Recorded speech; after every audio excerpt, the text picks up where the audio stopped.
Hello everyone, good morning সকলকেই। আবার একটু নতুন ভিডিওতে সকলকে অনেক অনেক স্বাগত জানাই। আশা করি সকলেই খুব ভালো আছো, সুস্থ আছো, আর সকলের পুজো খুব ভালোভাবে কাটছে। আমারও কাটছে মোটামুটি। দেখতেই পেলে গতকাল ঘুরতে বেরিয়েছিলাম, আর আজকে হচ্ছে নবমী, তো সকলকেই নবমীর অনেক শুভেচ্ছা জানাই। সবাই আজকে নবমীতে ভালোভাবে কাটুক। আর মা আমাদের কাছে এসেছিলো কয়েকদিনের জন্য। আবার কালকে মায়ের বিদায়, কালকে হচ্ছে বিজয়া দশমী। তো যাই হোক, আমি এতদিনে বুঝতে পারিনি, কিন্তু আমার এখন মনে হচ্ছে যে কলকাতায় এসে ঠাকুর দেখতে বেরোনো মানে পায়ে ব্যথা নিয়ে ঘরে আসা। কালকে বেরিয়েছি, বিশ্বাস করবো না, কোথায় কোথায় নিয়ে গেছে আমি তো জানি না, সেই গলি গলি গেছি। এবার ঠাকুর দেখে আসার পরে যাব কোথায়? পায়ের ব্যথাতে আর কিছুতেই ভালো লাগে না, কিছুতেই ঘুম হয় না। ঘুমাচ্ছি কিন্তু ঘুম হচ্ছে না, এত পায়ে ব্যথা। তারপরে হচ্ছে সর্ষে তেল দিয়ে মালিশ করে তারপরে ঘুমিয়েছি, তবুও ঘুম আসে না, মানে এত ব্যথা। মানে এটা বুঝতে পারলাম যে কলকাতায় ঠাকুর দেখতে বেরোনো মানে পা ব্যথা নিয়ে ঘরে আসা। আমাদের ওদিকেই ভালো বাবা। হিসেব করে কয়েকটা ঠাকুর থাকে, আমরা জানি যে হ্যাঁ এখানে যাব, ওখানে যাব, ওখানে যাব, ব্যাস। এই 3টে কি 4টে প্যান্ডেল দেখে ঠাকুর দেখে আমরা চলে আসবো। আমাদের এদিকে এটা হয়, কিন্তু এখানে তো পাড়াতে পাড়াতে হয়। তো তাই তাই আর কি এই অবস্থা, আর কি বলবো। আর সবাই মনে রাখবে, পুজো শেষ মানে আমাদের পরীক্ষা চলে এসছে। আর সত্যি কথা বলতে, যত পরীক্ষাটা কাছে চলে আসছে না, তত মানে ভয়, মানে এত ভয় হচ্ছে, জানি না কেন।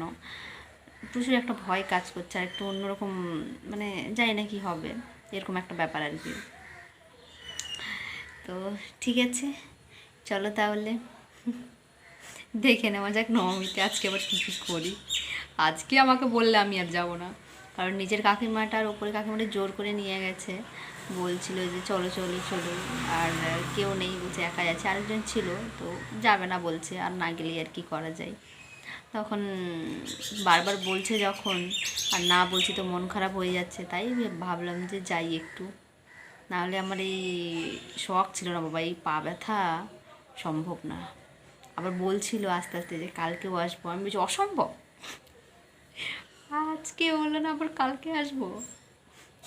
তো ঠিক আছে, দেখাই যাক কি হয়। ঠিক আছে। শুভ বিজয়ার প্রীতি ও শুভেচ্ছা জানাই অনেককে, আর বড়দের প্রণাম, আর ছোটদের বুক ভরা ভালোবাসা জানাই।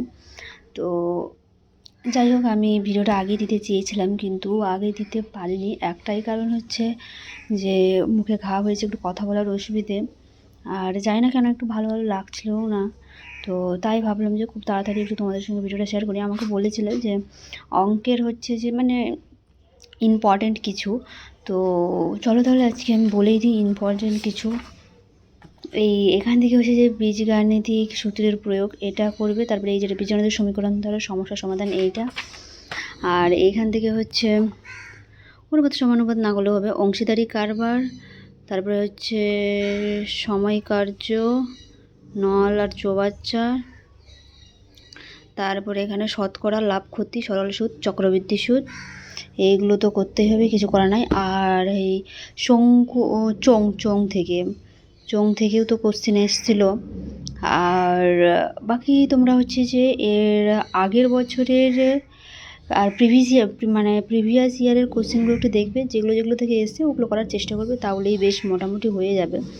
আর আমিও ওগুলোই করার চেষ্টা করছি, কারণ এই কটা করলেই আপাতত এনাফ, আর দরকার নেই করার বেশি। আর অনুপাত সমানুপাত তো আমি বলিনি, কারণ অনুপাত সমানুপাত একটু সোজাই আছে, দেখে নিলেও হয়।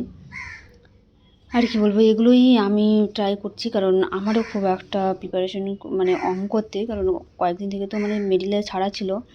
মানে তুমি তো জানোই যে আমি পড়াশোনা থেকে একটু দূরে চলে গেছিলাম। তারপরে হচ্ছে এই আর কি, এগুলো থেকেই আমিও প্র্যাকটিস করে যাব। এর বাইরে প্র্যাকটিস করা আমার পক্ষে সম্ভব হয়ে উঠবে না, কারণ আমাদের তো অনেকগুলো করিয়েছে, কিন্তু সম্ভব না এতগুলো করা এই মুহূর্তে, কারণ আমাদের হাতে তো আর বেশি দিন টাইম নেই। অলরেডি আজকে হচ্ছে 4 তারিখ হয়ে গেছে, আর হাতে টাইম আছে হচ্ছে 19 তারিখে পরীক্ষা। আর কি বলবো, ভিডিওটা আগেই দেওয়া উচিত ছিল আমার। যাই হোক, যা পেরেছি তাই বলে দিলাম। এগুলো একটু দেখে নেবে, তাহলে হয়ে যাবে। তো ঠিক আছে, চলো তাহলে, টাটা। আজকের মতো ভিডিওটা এই পর্যন্তই। দেখা হচ্ছে আবার অন্য কোনো ভিডিওতে। ততক্ষণে সকলেই খুব ভালো থেকো, সুস্থ থেকো, আর সকলেই খুব ভালোভাবে পড়াশোনা করো আর প্র্যাকটিস করো, কারণ আর কয়েকদিন আছে হাতে। তো চলো তাহলে, টাটা।